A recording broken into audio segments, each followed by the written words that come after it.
মুসলমানের সন্তান কোরআন পড়তে জানে না। হায় আফসোস, এ জাতি মহান আল্লাহ তাআলার দরবারে কি জবাব দিবে?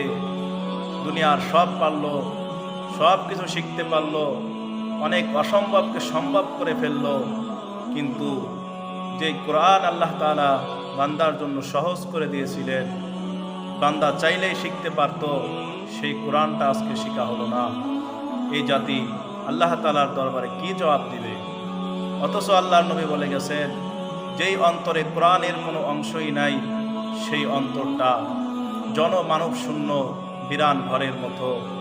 জনমানব শূন্য ঘরে যেমন জিন ভূত শয়তান বসবাস করে, ঠিক তদ্রূপ কোরআনবিহীন সিনার ভিতরে শয়তানের বসবাস হয়ে যায়। আফসোস। তাই আসুন, এখনো সময় আছে, এখনো সময় আছে, কোরআন শেখার চেষ্টা করি। কোরআন শিখে কোরআনের কিছু অংশ অন্তরের জায়গা দিয়ে আমরা দুনিয়া থেকে যাই। আল্লাহ তাআলা আমাদের সকলকে তৌফিক দান করুন। আমিন।